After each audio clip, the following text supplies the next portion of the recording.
for their wealth. Tell them if they want to see their gold again, they must come out to defend it. Alhamdulillah wassalatu wassalamu ala rasulillahi sallallahu alayhi wa ala alihi wa ashabil kiram. Assalamu alaykum wa rahmatullahi wa barakatuhu. Bagaragu witeka Allah subhanahu wa ta'ala, dukomeje ikiganiro cyacu aho turebera hamwe siratun nabawiyya, tukarebera hamwe amateka y'intumwa Muhammad sallallahu alayhi wa sallama ndetse n'abasangirangendo bayo.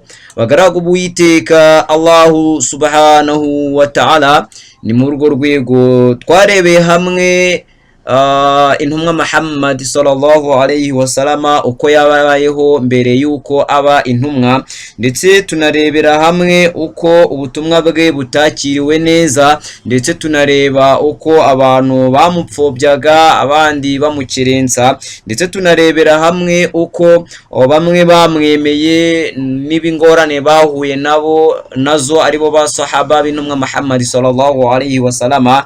Tureba imwe mu mirongo cyangwa se tureba Qur'ani uko yagendaga imanuka urusorongo ishimangira ubutumwa bw'intumwa Muhammad sallallahu alayhi wa sallama.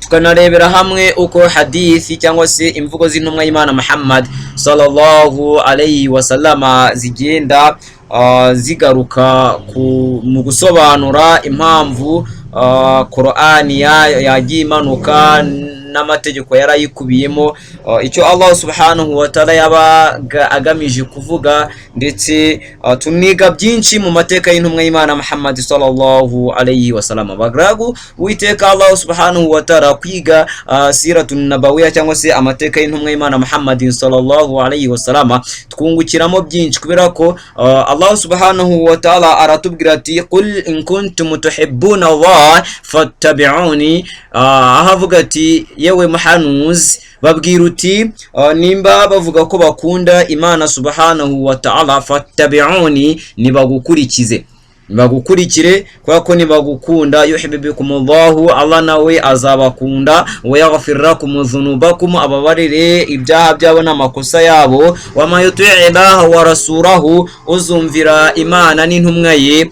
fakad faza fawzan azima, uyu nguyu azaba afite ugutsinda guhambaye. Bagaragu witeka Allah subhanahu wa ta'ala, niyo mpamvu twiga siratun nabawiyya kugira ngo tubashe kumenya intumwa Muhammad sallallahu alayhi wa sallama, bityo tubashe kumenya uko twitwara ku mategeko yatuzaniye, tubashe kumenya agaciro ke, tubashe kumenya urukundo tugomba kumukunda, tubashe no kumenya uko yabayeho n'abamwemeye imbere yacu n'uburyo bamukundaga, natwe abari bwo buryo tumukunda. Mu kiganiro rero cy'ubushize twarebeye hamwe urugendo rwo kuva mu nzu bagera mu buvumo, ubwo bari bamaze guhabwa itegeko ryo kwimuka bakava Maka bakajya Yathrib cyangwa se muri Madina, dore ko Madina ntabwo niwe wayise Madina, kuko mbere yuko ayigeramo yitwaga Yathrib cyangwa se umujyi wa Yathrib. Ibi rero tukaba twarabiboneye mu kiganiro. Nanone tukarebera hamwe aya iri muri Qur'ani muri suratu al-Anfal aya ya 30, aho Allah subhanahu wa ta'ala atubwira ati unibuke yewe Muhammad sallallahu alayhi wa sallam, unibuke ubwo abahakanye bacuriraga imigambi yo kukugirira nabi, ngo bakugire imbohe mu gihugu, cyangwa ngo bakwice, cyangwa ngo bakumeneshe, bacura imigambi mibi yo kukwica, hanyuma Allah acura indi migambi myiza yo kuburizamo iyo migambi mibi yabo, kandi Allah niwe uhebuje mu kuburizamo imigambi mibisha.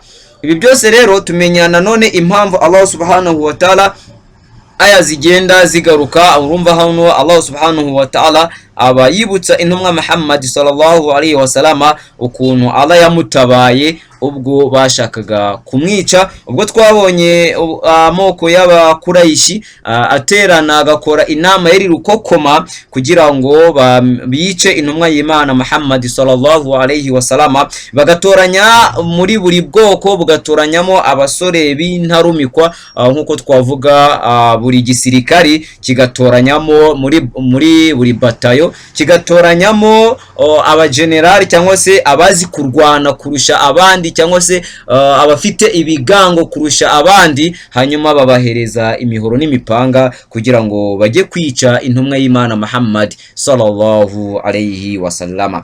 Ibyo byose rero Imana yaje kuburizamo akagambane kabo, twarabibonye mu kiganiro cyatambutse. Ahangaha none tubona intumwa y'Imana Muhammad sallallahu alayhi wasallama ijya kureba Abubakar Siddiq radiyallahu anhu kugira ngo afate umwanya wo kumuherekeza muri urwo rugendo rwo kuva Maka berekeza Yathrib cyangwa se muri Maka.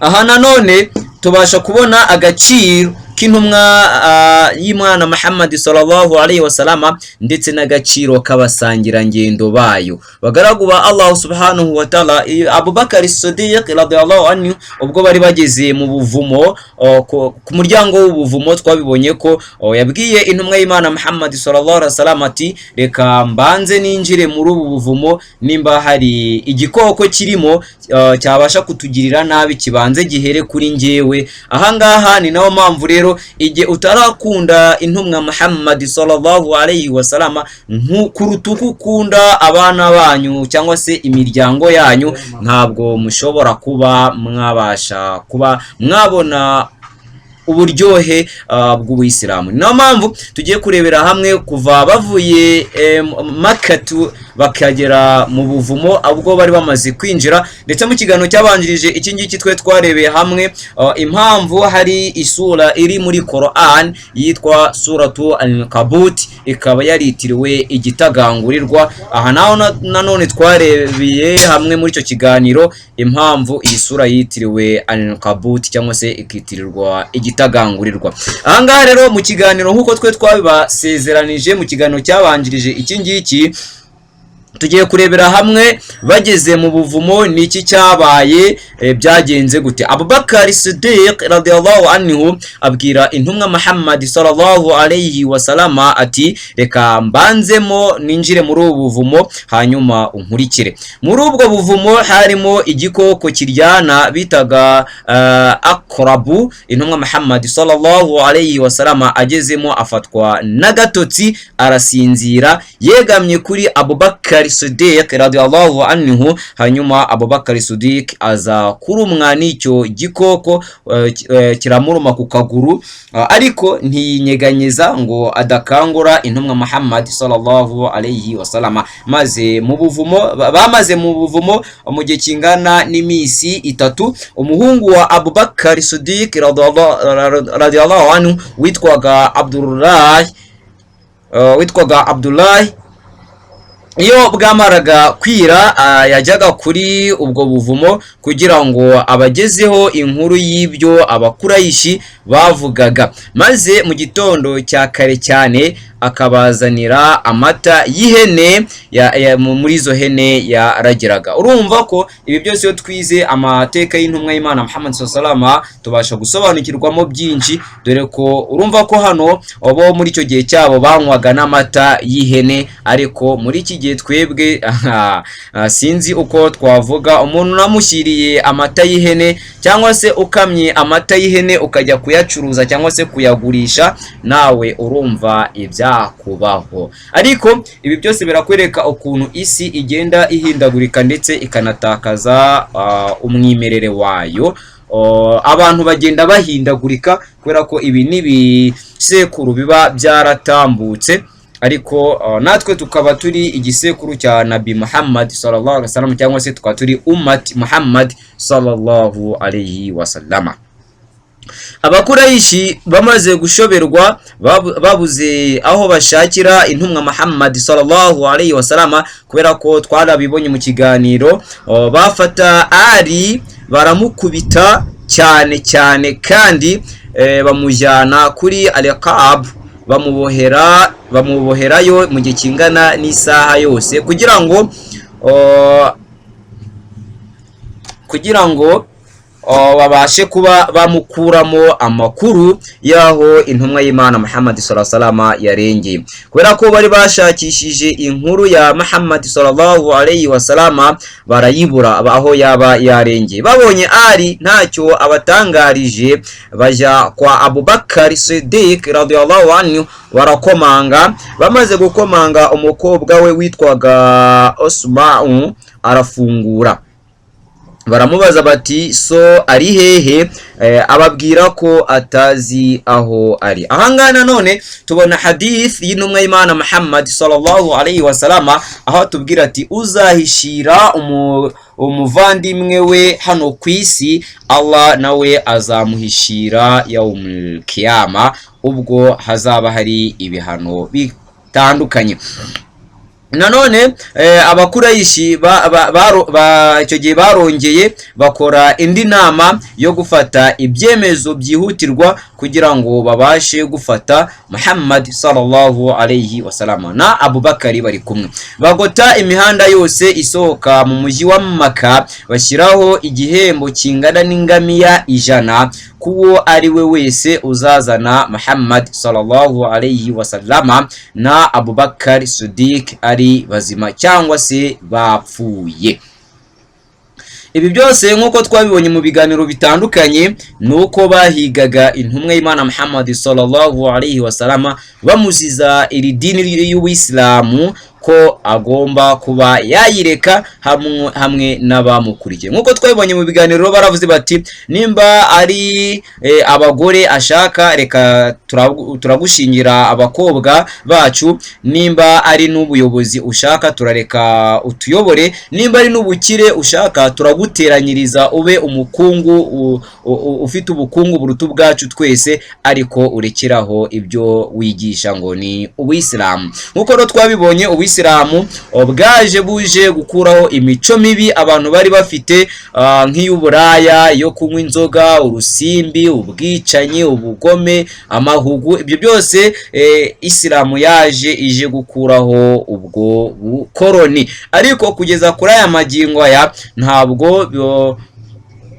birabasha kuba byagerwaho, kuko icyo gihe bararwanye kugira ngo bagere ku ntsinzi, barwanirira ukuri kwabo kugeza ubwo intumwa y'Imana Muhammad sallallahu alaihi wasallam abaye umuyobozi watangaga amategeko mu isi yose. Ni nako yaje kuba yatabaruka cyangwa se yitaba Imana, asigara ahagarariwe na Abubakar Siddiq radiyallahu anhu, ariwe wahise uyobora abayisilamu nk'umuntu bafatikanyije mu rugendo nk'uko tumaze kubibona. Nyuma yaho hakurikiyeho Omar, nyuma hakurikiraho ba Uthman, nyuma bakurikiraho ba Ali. Abo bose turasaba Allah subhanahu wa ta'ala ko yabaha ibihembo byiza ndetse akanakira ibikorwa byabo byiza bakoze, akabishimira kandi akagura imva zabo aho bashyinguye, kandi akaborohereza mu kuri. Allah niwe uhabuje mu korohereza abagaragu be.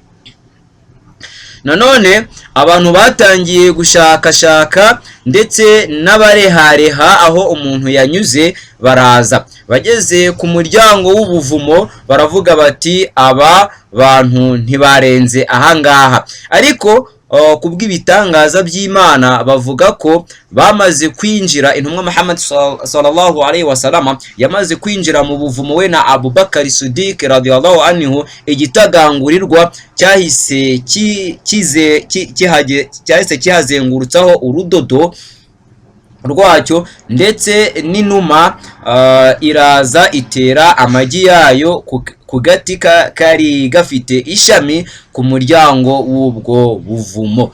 Aba nanone bamaze kuhagera babonye uburyo icyo gitagangurirwa cyamaze gusakara uwo muryango w'ubuvumo binjiyemo, hanyuma baravuga bati se ni gute abantu banyura muri ubu buvumo? ni gute abantu bakwinjira muri ubu buvumo ntibabashe gusenya iyi nzu y'igitagangurirwa irimo hano kuri uyu muryango w'ubuvumo.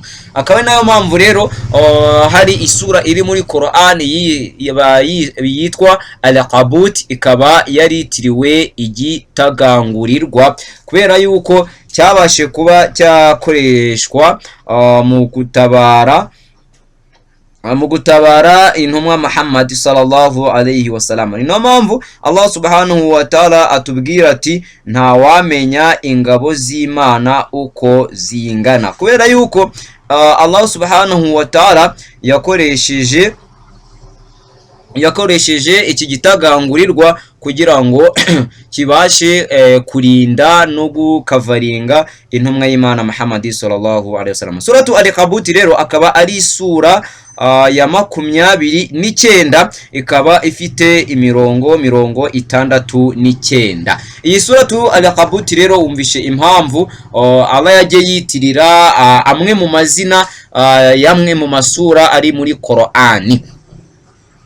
Ni nako rero bimeze, abantu batangiye kurehareha kugeza ubwo bavuze bati nta handi barengeye usibye ko ari muri ubu buvumo bagiye kwihisha. Ni no mpamvu rero nawe ugomba gusobanukirwa ukanamenya ko igihe cyose uzaba uri ku butumwa bw'intumwa y'Imana Muhammad sallallahu alayhi wasallam, nawe ugomba guhigwa bukware, ugomba kugirirwa nabi, ugomba gutukwa, ugomba gutotezwa, ugomba kugirirwa ishyari, ugomba kubuzwa amahoro mu buryo ubwo ari bwo bwose. Icyo bigusaba rero nuko bigusaba kwihangana ndetse ugashikama kukamba la ilaha illallah Muhammad Rasulullah sallallahu alayhi wasallam. Ni no mpamvu rero haza n'izindi aya zivuga ziti wama yatawakkali ala Allah fahuwa hasibuhu, uwiringiye Allah subhanahu wa ta'ala uwo Allah aba amuhagije. Bagaragwa Allah subhanahu wa ta'ala rero ntabwo bikwiye kuba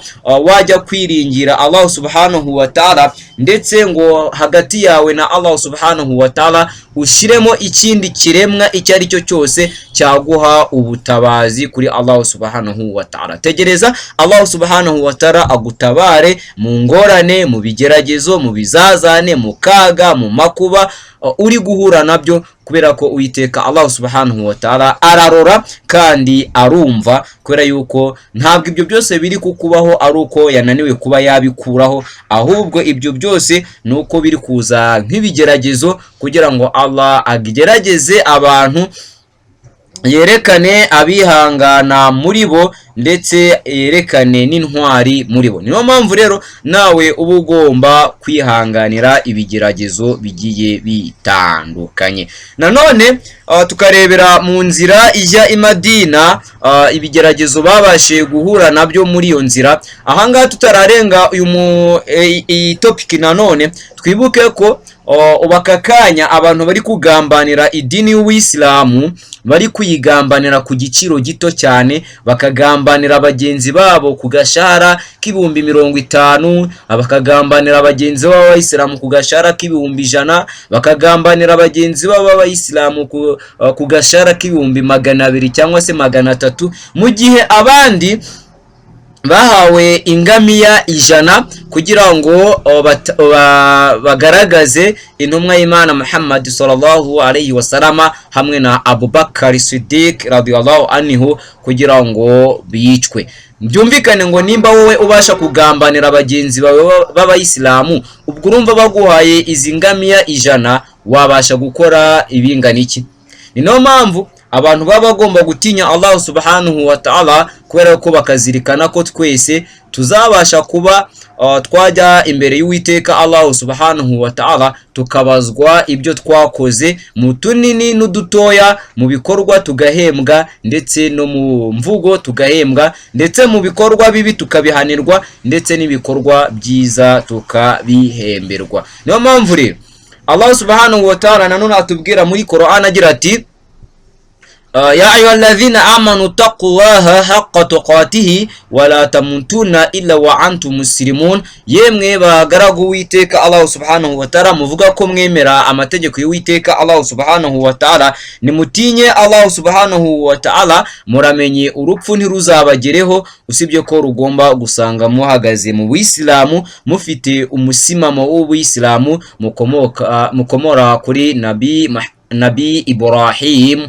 alayhi salatu wassalam, dore ko ari nawe watwise abayisilamu nkuko tubisanga muri Qur'ani. Islamu bikaba bisobanuye kwicisha bugufi kuzuye ku mategeko y'uwiteka Allah subhanahu wa ta'ala. Bagaragu uwiteka Allah subhanahu wa ta'ala, reka mu kiganiro kindi gikurikira iki ngiki turebere hamwe mu nzira ijya i Madina babashe kuba bagerayo. Ese koko ubu buvumo babusohotsemo amahoro? Ese koko wowe abaye ari wowe wahawe iki gihembo cyangwa se washiriweho iki gihembo cyo kuba wazana umutwe runaka w'umuyisilamu, ese koko nawe uri mu batanga umutwe wa mugenzi w'umuyisilamu cyangwa uri mu bahishira mugenzi wawe? Ni naho rero hagomba kuva urukundo, kubera yuko intumwa y'Imana Muhammad sallallahu alaihi wasallam aratubwira ati la tadkhulul janna hatta tu'minu, ntabwo muzinjira mu ijuru ry'uwiteka Allah subhanahu wa ta'ala mutabanje kwemera amategeko y'uwiteka Allah subhanahu wa ta'ala, ngabariyo abayobora, abariyo abakiranura, abariyo akuraho ubushyamirane bwanyu. Imana itegeke mukore, Imana ibuze mureke. Intumwa Muhammad sallallahu alaihi wasallam abategeke mukore, ababuze mureke. Na Imana iti rero ntabwo muzinjira mu ijuru mutabanje kwemera. Mbere ya byose abantu barasabwa kubanza kwemera kugira ngo binjire mu ijuru ry'uwiteka Allah subhanahu wa ta'ala. Icya kabiri nanone, wala tu'minu hatta tahab, nta nubwo nanone abantu bazinjira mu ijuru bazagira uku kwemera batabanje gukundana. Mu byukuri Allah subhanahu wa ta'ala aratubwira ati innamal mu'minuna ikhwatu fa'asiruhu bainakum, aratubwira ati abemera Mana n'abavandimwe, ngaho nibunge ubwo buvandimwe bwabo. Ni no mpamvu dushobora gucengezamo akajisho mu rukundo abayisilamu muri aka kanya bafitanye, tukabasha kuba twareba ngo ese koko uburyo bari gukundana, uburyo bari gufashanya, uburyo bari gutabarana, uburyo umwe ari kwita kuri mugenzi, ese koko bari kwitaho nk'abemera. Niyo mpamvu usanga kubera ko uru rukundo rwamaze kuva mu bayisilamu, ubu usanga abantu batari kuri ku musimamo w'Ubuislamu, ahubwo ushobora gusanga umuntu ari umuyisilamu, ahubwo ugasanga ubusilamu bwe buravangavanze, buvanzemo Ubuyisilamu n'Ubukristo cyangwa se Ubuyisilamu n'Ubuyahudi, ugasanga byose arabivangavanga. Ahangaha rero iyo wamaze kuvanga Ubuyisilamu bwawe n'Ubukristo, ukavanga Ubuyisilamu bwawe n'Ubuyahudi, uba wamaze gutakaza kamere ndemano y'uwiteka Allah subhanahu wa ta'ala. Nkuko rero tubisanga muri Qur'ani, Allah subhanahu wa ta'ala tubwira ati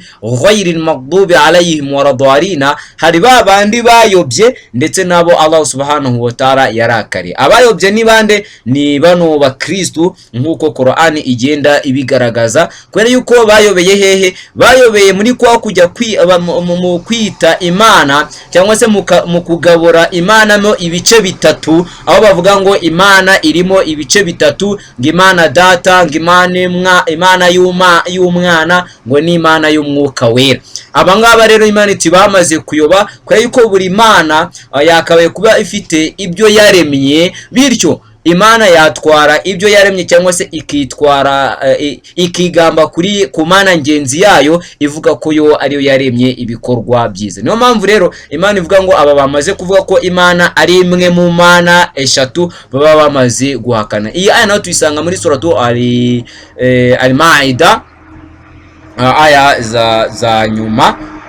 Bagaragu wa Allah subhanahu wa ta'ala. None icya gatatu nuko intumwa Muhammad sallallahu alaihi wasallam atubwira ati nanone ntabwo muzagira urukundo mutabanje gukundira bagenzi banyu icyo mukundira roho zanyu. Ni muri urwo rwego rero Allah subhanahu wa ta'ala avuga ati ku anfusakum wa ahalikum nar, yemwe bantu ni murokore roho zanyu ndetse murokore na roho za bagenzi banyu. Ni muri urwo rwego rero Islamu abantu bari kugenda bazana bashaka kuyitwara uko bishakiye, nta dalili, nta kugendera kuri Qur'ani, nta kugendera kuri hadithi, nta kugenda ukabona abantu bari mu Islamu tu bari mu Kigali batazi yo bava niyo berekeza, ngo urabona ngo twubahe ngo abayobozi bacu, ngo mu byukuri ngo utumviye ngo umuyobozi ngo ntiyakumvira ngo Imana yamushize gute. Genda usome suratu al-Ahzab aya za nyuma.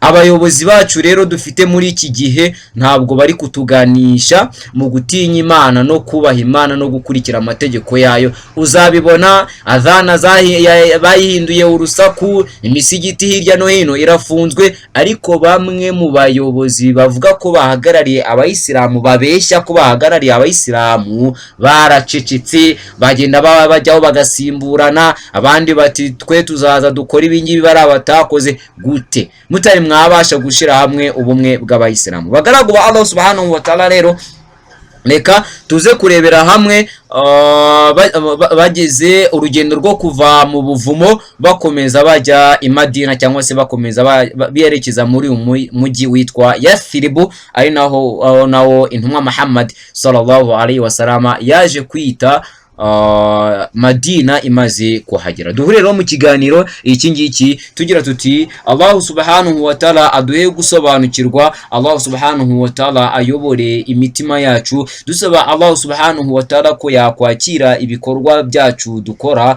amanwa nijoro, ikatubabarira ibyaha byacu. Allah subhanahu wa ta'ala akaduha iherezo ryiza mu mvugo n'ibikorwa, kugira ngo tubashe kuvuga n'ibyo dushira mu bikorwa. Allah subhanahu wa ta'ala atwongerere kumutinya no kumwumva no kumwubaha, kandi Allah subhanahu wa ta'ala tumusaba ko yahuza imitima y'abemeramana kugira ngo babashe gushikama ku musimamo wa la ilaha illallah Muhammad Rasulullah. Dusoza dusabira intumwa Muhammad sallallahu alayhi wa sallam tugira tuti Allahumma salli ala Muhammad wa ala ali Muhammad kama sallaita ala Ibrahim wa ala Ibrahim wa barik ala Muhammad wa ala ali Muhammad kama barakta ala Ibrahim wa ala ali Ibrahim fil alamin innaka hamidul majid. Tugira tuti Allah subhanahu wa ta'ala yishimire abasangira ngendo bafashije intumwa Muhammad sallallahu alaihi wasallam muri uyu murimo utoroshye wo kutugezaho iri dini y'Uislamu. Dusaba Allah subhanahu wa ta'ala ko yabishimira akanakira ibikorwa bakoze byo kwitanga barwanira idini y'Uislamu. Dusaba Allah subhanahu wa ta'ala ko natwe yaduha gutera ikirenge mu cyabo. Wabillahi tawfik. Assalamu alaikum wa rahmatullahi wa barakatuh.